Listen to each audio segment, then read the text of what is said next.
শুভ দুপুরবেলা। অশেষ ধন্যবাদ জানাচ্ছি আমাদের আলোকিত মানুষ হিসেবে এখানে উপস্থিত আছেন আমাদের সাধারণ সম্পাদক জনাব ফিরোজ ভাই।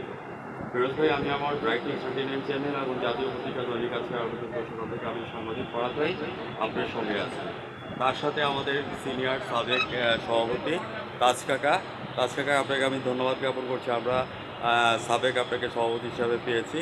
আমার প্র্যাকটিস 39 চ্যানেল এবং জাতীয় পত্রিকা দৈনিক আছে আলোকিত সেখান থেকে আমি সাংবাদিক পড়া ভাই আপনাকে আমি ধন্যবাদ জ্ঞাপন করছি। অ্যাজ ওয়েল আমি ফিরোজ ভাই, আমি আপনার কাছে জানতে চাচ্ছি, জাস্ট টক শো হিসাবে আমি নিয়ে নেই জিনিসটা, যে আপনি যে সাধারণ সম্পাদক নির্বাচিত হয়েছেন, আপনার কাছে অনুভূতিটা কেমন হচ্ছে? আপনি ব্রাইটনিং 39 চ্যানেলে তুলে ধরবেন এবং জাতীয় পত্রিকা তুলে ধরবেন। সম্মানিত ফিরোজ ভাই, আসলে সাধারণ সম্পাদক নির্বাচিত হওয়ার পর অনুভূতিটা ভালো ছিল, খুব সুন্দর ছিল, যে আমাদের সাধারণ ব্যবসায়ীদের জন্য কিছু করতে পারবো এই আশায় হয়েছিলাম। আমি সেই সাধারণ ব্যবসায়ীদের আশা আকাঙ্ক্ষার কতটুকু প্রতিফলন ঘটাতে পারছি সেটা সাধারণ ব্যবসায়ী বলতে পারবেন ভালো করে। কিন্তু সব মিলে বর্তমান যে বাজারের পরিস্থিতি, সেই পরিস্থিতিতে আমাদের সাধারণ ব্যবসায়ীরা একটু মোটামুটি হিমশিম খাচ্ছে। প্রত্যেকটি নিত্য প্রয়োজনীয় জিনিসের দ্রব্যমূল্য বৃদ্ধি, যে ঊর্ধ্বগতি দাম, ডলারের দাম বৃদ্ধি, সব কিছু মিলেই পুঁজির যে একটা অভাব বাজারে, এটা লক্ষণীয়, লক্ষণীয় বিষয়। এই পুঁজির অভাবের কারণে অনেকেই আমাদের দেশে যে বিভিন্ন ছোটো ছোটো অনেক এনজিও সংস্থা রয়েছে, হ্যাঁ, এই এনজিও সংস্থাগুলোতে প্রতিনিয়তই অর্থাভাবে তারা জড়িয়ে পড়ছে এবং একটার পর একটা জড়িয়ে পড়ার কারণেই যে তারা এখন কিস্তি দিতে গিয়ে দেখা যাচ্ছে যে না, কিস্তি দিতে পারতেছি না, তখন আরেকটা থেকে নিচ্ছে, আরেকটা থেকে আরেকটা নিচ্ছে। এইভাবে নেওয়ার কারণে এটাকে আমরা ব্যবসায়ীরা লাল নীল সবুজ এটা বিভিন্ন বই আখ্যায়িত করছি। এই বইয়ের যন্ত্রণায় অনেক তৃণমূলের ব্যবসায়ী যারা আছে খুব অতিষ্ঠ। এই জন্য সরকারের আমাদের বাংলাদেশের যে বিভিন্ন প্রতিষ্ঠিত ব্যাংকগুলো রয়েছে আমাদের সাধারণ ব্যবসায়ীদের জন্য, আমি মনে করি এই তৃণমূলের ব্যবসায়ীদের জন্য ছোটো আকারে হলেও প্রণোদনার ব্যবস্থা করা, সুদ হার কমিয়ে দিয়ে তাদেরকে সুবিধা দেওয়া এবং তাদেরকে কীভাবে বাজারে টার্ন করে নিয়ে আসা যায়, তাদেরকে দুর্বুদ্ধি করে তোলা যায়, এটা আমার রাষ্ট্রের প্রতি দাবি আর কি। একটা ব্যবসায়ী নেতা হিসেবে এটা আমি চাই, সবসময় চাই। ফিরোজ ভাই, আপনাকে অশেষ ধন্যবাদ আপনার অনুভূতির কথা তুলে ধরার জন্য। এবং আমরা বর্তমান সরকারের কাছে আপনি যে দাবিদার রেখেছেন, আমরা আমাদের মমতা মাঝে ওনার দৃষ্টি আকর্ষণ করছি, তার সাথে আমাদের অর্থমন্ত্রী ওনার দৃষ্টি আকর্ষণ করছি, বাংলাদেশ ব্যাংকের কাছে দৃষ্টি আকর্ষণ করছে ব্যাংকিং সেক্টরগুলিতে যাতে সুদের হার কমিয়ে দেয়, যাতে আমরা ব্যবসা প্রতিষ্ঠানকে সামনের দিকে নিয়ে যেতে পারি। কেননা আমরা যদি বলি Bangladesh is an agricultural country, Bangladesh একটা কৃষিপ্রধান দেশ। Bangladesh is an agricultural country, tourism and cash flow. It plays an important role in the economy of our country. We are even foreign currency by exporting goods. আমরা বিদেশে রপ্তানি করতে পারি। তো এইভাবে যদি আমাদেরকে যদি সুদের হার কমিয়ে দেওয়া যায়, তাহলে আমাদের পণ্য বিদেশে যাবে, বিদেশি পণ্য আমাদেরকে ইউজ করতে হবে না। এই যে একটা পয়েন্ট তুলে ধরেছেন, আপনাকে অশেষ ধন্যবাদ।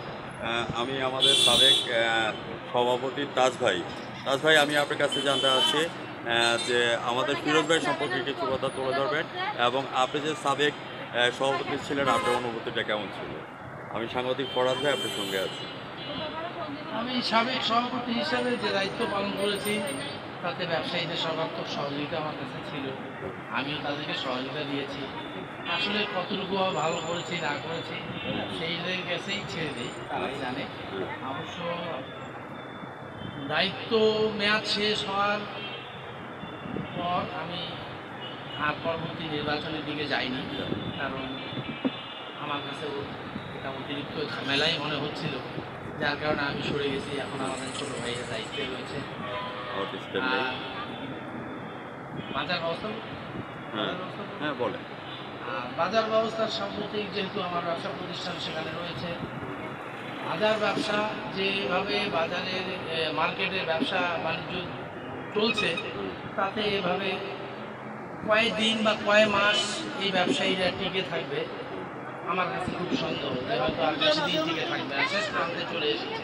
কারণ এভাবে একটা ব্যবসায়ীর উপরে যখন আমরা দেখছি রাষ্ট্রীয়ভাবে বিদ্যুৎ বিল, রাষ্ট্রীয়ভাবে বিভিন্ন কর, রাষ্ট্রীয়ভাবে বিভিন্ন ধরনের অর্থ আরোপ করা হচ্ছে, পাশাপাশি ব্যাংক যেভাবে কিছু লিমিটেড ব্যাংক যেভাবে ব্যবসায়ীদেরকে পেয়ে দুঃশাসন শোষণ চালাচ্ছে, যেভাবে এনজিওরা শোষণ চালাচ্ছে, এভাবে এই ব্যবসায়ীরা যে টিকে আছে এটা আল্লাহর মেহেরবানি।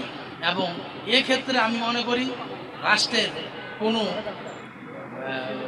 তদারকি এই এনজিওর উপরে আর এই সমস্ত বেসরকারি ব্যাংকের উপরে যে তদারকি থাকবে, যে তোমরা এই ক্ষুদ্র প্রান্তিক ব্যবসায়ীদেরকে যেভাবে নির্যাতন করছো, তোমরা এটা থেকে একটু নিজেকে বিরত হও। এই যদি আজকে ক্ষুদ্র ব্যবসায়ী ছোট ব্যবসায়ীদেরকে আমরা সহযোগিতা না করি, তাহলে কোনোদিনও দেশ উন্নত হবে না, কোনোদিনও দেশ এগিয়ে যাবে না। যদিও আমাদের সরকার বলছে দেশ এগিয়ে যাচ্ছে, কিন্তু আমরা মনে করি ক্ষুদ্র ব্যবসায়ীরা দেশ পিছিয়ে যাচ্ছে। আমি আবারও ধন্যবাদ জানাই যে আমাদের এই সাক্ষাৎকার নেওয়ার জন্য সাংবাদিক ফরহাদ সাহেবকে, যে তিনি এই প্রান্তিক পর্যায়ে এই ক্ষুদ্র পর্যায়ে এসে যে আমাদের সাধারণ ছোট্ট ছোট্ট ব্যবসায়ীদের অভাব সুখ দুঃখের কথা শুনতে এসেছেন মনে প্রাণে। এভাবে যদি রাষ্ট্রীয়ভাবে সবাই যদি শুনতে আসতো তাহলে বুঝতো যে দেশের অর্থনীতি, সাধারণ মানুষের অর্থনীতি কত শূন্যের কোঠায়, তারা পেটের জন্য আজ হাহাকার। তিনি আমাকে কিছুক্ষণ আগে বলেছেন যে এত প্রচণ্ড গরমে কীভাবে মানুষ বেঁচে থাকবে, কিন্তু আমি একজন ব্যবসায়ীকে জিজ্ঞাসা করি, সে আমাকে জানালো যে আমার পেটে যে ক্ষুধা, যে জ্বালা, যে গরম সহ্য, যে গরম অনুভূত হচ্ছে আমার পেটের খিদায়, এই গরম তো কোনো গরমই না, আমার পেটের খিদার গরম হচ্ছে আরও প্রচণ্ড গরম। তো এই গরম আমাদের কাছে কোনো গরম না।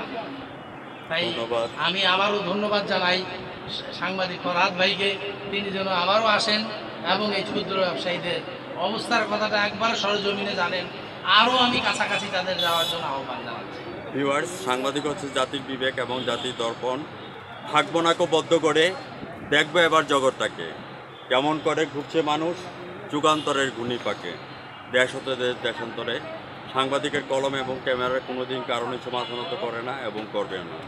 সেই সুবাদে আপনি যে পয়েন্টটা তুলে ধরেছেন, আপনাকে অশেষ ধন্যবাদ তাজ ভাই। আপনাদের মতো আলোকিত ব্যক্তিদের সাক্ষাৎকার নিতে পেরে আমি আপনার গর্বিত বোধ করছি। তার ধারাবাহিকতা রক্ষা করার জন্য আমি ফিরোজ ভাইয়ের কাছে যাচ্ছি চায়ের ফাঁকে ফাঁকে সাক্ষাৎকার তুলে ধরার জন্য। আমি ফিরোজ ভাই, আমি আপনার কাছে জানতে চাচ্ছি, বর্তমান সরকার যে ডিজিটালের ঘোষণা দিয়েছেন 2021-41 সাল, তো আবার 2021 থেকে 30 সাল দিয়েছি স্মার্ট বাংলাদেশ, আবার বলেছে 2021 থেকে 30 সাল এসডিজি গোল, অর্থাৎ সাস্টেনেবল ডেভেলপমেন্ট গোল। ওইখানের মধ্যে বলেছেন দুর্নীতি, মাদক, ইফটিজিং, বাল্যবিবাহ, অকারেন্স, এটাকে জিরো টলারেন্স নিয়ে আসার জন্য, আর স্মার্ট বাংলাদেশের কথা বলেছেন। তো ফিরোজ ভাই, একজন সাধারণ সম্পাদক হিসাবে ডিজিটাল বাংলাদেশের ভিশন পয়েন্ট 2041-কে কতটুকু বাস্তবায়িত হয় এই কথাটা আপনি একটু তুলে ধরবেন। সম্মানিত ফিরোজ ভাই, আমার দেখা আলোকিত সাধারণ সম্পাদক। ধন্যবাদ ভাইকে। আসলে ডিজিটাল যেটা 41 বাস্তবায়নের যে সরকারের লক্ষ্যমাত্রা সঠিকভাবে পরিপূর্ণ করতে পারে, অবশ্যই আমাদের জাতির জন্য ভালো। এখন সেখানে রাষ্ট্র বা বর্তমান সরকার কতটুকু পারবে, এটাই আমাদের কাছে বোধগম্য নয় বা আমাদের চ্যালেঞ্জের বিষয়। সরকারের যে পদক্ষেপগুলো আপনি ডিজিটাল বাংলাদেশ নিয়ে বললেন, অবশ্যই ডিজিটালের সুফল আমাদের অনেক আছে, কিন্তু এর মধ্যে অনেক ব্যতিক্রমও আছে। যে ডিজিটালগুলো আমাদের সফলতার চেয়ে ব্যর্থতার দায়ভারে অনেক বেশি। Excellent, yes. ঠিক আছে, যেমন আপনাকে আমি উদাহরণস্বরূপ বলতে পারি, প্রথমে আমাকে সাক্ষরতা শিখতে গেলে আমাকে আগে সদস্যরা করতে হবে অবশ্যই। আমি সদস্যরা বাদ দিয়ে ইম্পসিবল, কখনো আমি আমি করতে পারি না, সম্ভব না। আমাদের জাতিকে ডিজিটালের যে শিক্ষা, সেটা না দিয়ে আমরা ডিজিটালে চলে গেছি। আমি তার বাস্তব বক্তব্য দিয়েছি। আমি একটা জমি খারিজের জন্য ইউরোপে গিয়েছিলাম, তা সেখানে যে ফরম্যাটগুলো পূরণ করার প্রয়োজন, সেটা আসলে আমাদের দ্বারা সব কিছু সম্ভব হয়, অনেক কিছু সম্ভব হয়। এই সম্ভব না হওয়ার কারণেই এখন আমাদেরকে আবার ওই যে চক্র, ওই চক্রের শরণাপন্ন আবার আমাদের করতে হয়। আর সেই চক্রের হাতে আমরা যখনই শরণাপন্ন হই, তখন আমরা তো, ওটা তো ছিল অ্যানালগ চক্র, আর এখন এটা ডিজিটাল চক্র। এই ডিজিটাল চক্রের করে করে আমরা আগে যেখানে 1 টাকা খোয়াতাম এখন সেখানে 5 টাকা খোয়াচ্ছি। Outstanding, thank you. এটা একটা বাস্তবতা। আমি অবশ্যই ডিজিটাল ফরম্যাটকে স্বাগত জানাই, এর কোনো বিকল্প নেই। বিশ্ব এগিয়ে যাচ্ছে ডিজিটালের দিকে, আমাদেরকেও এগোতে হবে। কিন্তু আমাদেরকে সেই ফরম্যাটটা জাতিকে রাষ্ট্রের দায়িত্ব জাতিকে বুঝে দিতে হবে যে ডিজিটালটা কি জিনিস, তোমরা কীভাবে করবে। ঠিক আছে, ভারত মাদার ভাই, আমি আপনাকে ধন্যবাদ জানাচ্ছি আমাদের সাক্ষাৎকার নেওয়ার জন্য। আপনি জাতির বিবেক হিসেবে এভাবে মানুষের কাছে আসবেন। তবে সব কিছুকেই আমি রাষ্ট্রের যে কথাগুলো আপনি বললেন এটাকে আমি অবশ্যই স্বাগত জানাই, কিন্তু বাস্তবায়ন কতটুকু করতে পারবে এটাই হলো চ্যালেঞ্জ। এটা যদি সফল করতে পারে আলহামদুলিল্লাহ খুব ভালো হবে, আর না করতে পারলে এর ব্যর্থতার দায় জাতিকে যুগ যুগ ধরে বহন করতে হবে। দুর্গম গিরি কান্তার মরু দুস্তর পারাবার, রঙ্গিতে হবে রাত্রি নিশীতে যাত্রীরা হুঁশিয়ার। যারা পকেটকে ধরাকে সরা জ্ঞান করছেন, যারা দালাল চক্র দলিল চক্র যায় এখানে মোটা অঙ্কের টাকা ইনকাম করছেন, তাদেরকে আইনের কাঠগড়াতে আনা হোক। তারপরে আমাদের দেশ যাবে। কি দেখার কথা কি দেখছি, কি শোনার কথা কি শুনছি। 30 বছর পরও আমি স্বাধীনতাটাকে দেখছি। এই প্রত্যাশা নিয়ে আমি বিদায় রেখে টানছি।